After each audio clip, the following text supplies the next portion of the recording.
Okay, welcome to another ISAG video. Today I'm joined with Gerry Killeen, who is a member of ISAG. He's an epidemiologist based at University College Cork, and he has a lot of experience internationally with pandemics. So that's why I selected him for this video. So Gerry, today we're going to talk about variants. Variants are getting more and more in the news because people realize that the virus we've been dealing with is mutating. And so one important case is the variant in Brazil. So can you tell us what this is all about and why it's dangerous and why we need to understand well what's going on? Sure. I guess, yeah, we keep in touch with the news in Brazil a lot because my wife is Brazilian. We obviously keep an eye on her dad. And then the north of Brazil is, has had a big influence in our lives. A lot of my career comes back from tracing back old mosquito elimination programs from the northeast of Brazil.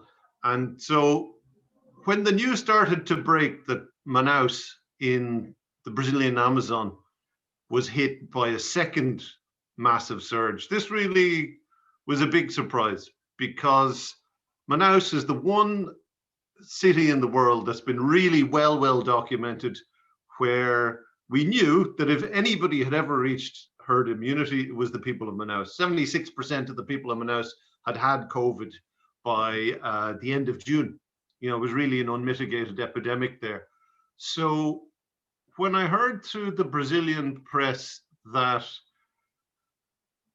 people in Manaus were starting to practice things that I'd only seen previously in history books and historical tours of New Orleans, which is above ground burials, and really a city that ran out of space to bury people.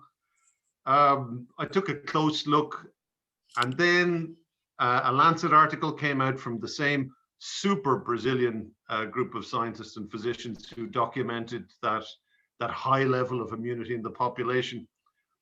And if you look at the trajectory of the epidemic that just burned through Manaus in December and January, it looks very familiar to me because it looks like a malaria epidemic. It looks like the kind of epidemic that actually drew me to do some work in the northeast of Brazil many years ago. And I always remembered all the photographs of mass graves, etc., in black and white from the 1940s. And this didn't look different. And the trajectory was terrifying because it swept through Manaus from a standing start in about 8 weeks. It's the epidemic that P1 was first documented in. The very first case of P1 was documented in that epidemic in Manaus. 8 weeks later, the rest of Brazil is in the same situation, and we're starting to see the kind of things that you worry about, but you hope you'll never see, which is, overwhelmed children's hospitals in Fortaleza, which is a place that was paradise the last time I was there with my darling wife on our first date. And to read the accounts of those Brazilian doctors, and also to hear them being relayed by MSF. If MSF are in town, you've got a problem.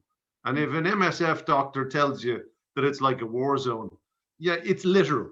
It's not a joke. So that's P1. What's the percentage of people in Manaus who are infected right now, like in the second wave?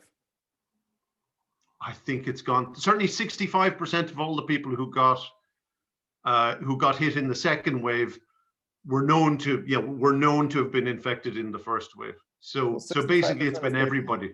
65% of people or so got infected twice, once in the first wave and now again. Yeah. And then I have pals in Africa. I just finished, I was delighted to get through to a pal of mine in Africa last week he also got COVID twice.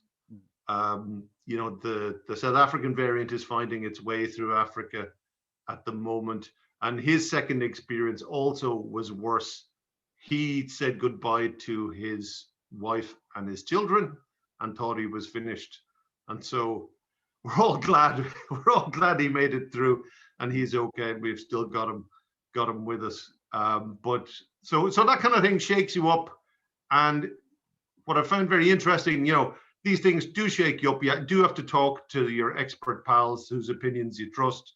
And it's very interesting that we all look at the same thing and we see the same risks, and it's just a matter of shades of gray. Some of us lean one direction, some of us lean other directions, but everybody acknowledges the risks that are there with variants. So for now, in the case of the Brazilian or South African variant, what is the problem with them? Is it that they're more infectious than the old COVID, let's say, old virus? Is it that they're more lethal? Is it that they spread like wildfire? What's the difference that make them more dangerous than just the old one? Well, they're both more transmissible, which is a huge problem in itself, because even if something is more transmissible, even if it's not more virulent, but it's more transmissible, once hospitals are overwhelmed, then fatality rates rise. However, they are also appear to be more virulent, and particularly in younger age groups. With the first time that the schools went back in Ireland, I was worried about the impact on the broader community. I wasn't worried so much about the kids. I was worried about the teachers. I was worried about surrounding communities. I was worried about, us as a family, the two parents. But this time around, I'm actually worried for the kids as well, because that children's hospital in Fortaleza, reported by BBC Brazil, they said it themselves. Severe COVID is still unusual in kids, even with P1, but a small percentage of a huge number is still enough to fill up a children's hospital. So, those are the kind of things we're facing here if we allowed to get ourselves into a very large fourth wave. Can you see a scenario whereby new variants, either the Brazilian or another one, are so strong or so dominant that all those policies we've talked about at ISAG, like quarantine or lockdowns, are just ineffective? Like, you just cannot deal with those viruses other than through a vaccine, which will take forever, and then everybody will get infected or so? Or is it still possible, you think, to deal with them with the common policies we've been advocating for? It's a great question, and it's one I've had to ask myself 3 times now. So I remember back in March, when the COVID Mark 1 came through, and you got to sit down and look at the data, look at the first estimates of the R0, then they're heavily upgraded. You do the maths again, you go, okay, this is still containable.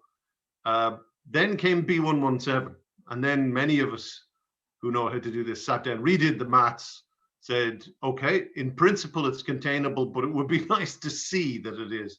So when we got through January without a fourth wave, we knew that it was containable. And the same is still true, I think, of P1. But, I wouldn't want to be, you got to remember, every time it goes through an evolutionary step change and it goes up through the gears, this is clearly a virus that is evolving towards, co-evolving towards increased virulence and transmissibility, because those two mechanisms appear to be linked. So, I wouldn't want to be asking that question one more time, because I think it's about one more gear away from, the stage where somebody like me has to say, I don't know. And, okay. Let's not go there. So that we don't have to go there, if you're Taoiseach or Chief Scientific Advisor, what are the bullet point policies we need to do in Ireland right now to prevent those variants from entering more or causing damage? What do we need to do? Very simple. Same old. Full airport quarantine, all countries, no exceptions, and no heel dragging about legalities and all that kind of that silliness. It just, that was overdue a year ago. Other countries did it. We have to do it. We need similar controls in our ports. And then to minimize, of course, we're heavily dependent on surface freight, but there's ways to deal with that too. With trailer exchanges, Irish crews that go to France and come back, French crews that come to Ireland and go back. It is possible to move goods around without necessarily doing it for people. We need border bubbles on the north of Ireland, which can be implemented unilaterally if needs be. It only requires proof of address, proof of a good reason to cross. We own our half of the border. It'd be very easy for us to decide, who needs to cross that border as part of a border community. And so, all of that. The key part of it is we just need to switch to a can-do attitude, and we need to switch to a technically led pandemic response with political support, not a politically led pandemic response with a public health team desperately trying to steer from the back. Okay, so let's say I'm Michal Martin and I say, well, Gerry, we have a list of 33 or some countries. That's enough for now. We deal with the worst cases or the worst countries. Let's try that and see how it goes. That's what they're doing right now. So what do you respond to that? I'm glad I'm not responsible for that decision. I think this is our last shot at this. I think things like P1, well, we know they're in the country, but I'm sure there are transmission chains of P1 and the South African variant also established in the country. We won't see them until they reach about 50 cases in total, because we sample 10% for genomic sampling. So by the time those things get big enough to spot them, there's going to be a significant effort to contain those. So they're here already. It's going to be hard to see them at, with the background level of 500 cases per day. We need our public health teams to snuff those out. It's just one more really good reason to snuff out this pandemic in this country. As long as our borders remain open to more of the same, then we're just constantly treading water, and we're really vulnerable to a sucker punch, something nastier. And our nearest neighbor is pushing ahead very fast with a vaccination campaign based on delayed second doses. Now, for decades, we've known all across the health sphere, and or in agriculture, whether it's an insecticide, a drug, or a vaccine, that partial dosing is a recipe for problems with variants. I mean, I'm in the malaria business. When this broke out, I was already into an equally heavy-duty issue about managing insecticide-resistant variants of mosquitoes, and that's a genie we just can't get back in the bottle.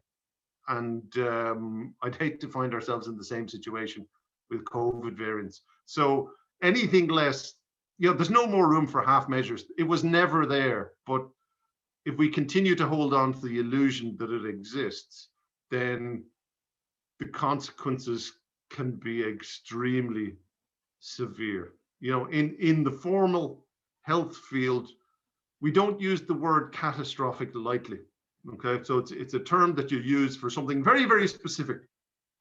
So, for example, in household health economics, in low and middle income countries, we talk about a catastrophic health expenditure.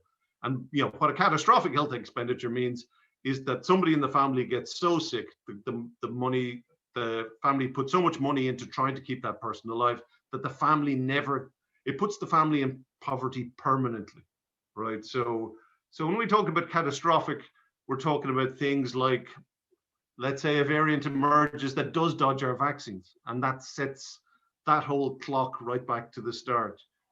That's catastrophic. So we have to distinguish between things that are low probability but very high consequence, and things that are high probability but low to moderate consequence. So I wouldn't mess around with variants. Perfect. Hopefully the government will hear you. Thank you, Gerry. Hope so, Julien. Thank you very much. Thanks. Bye-bye.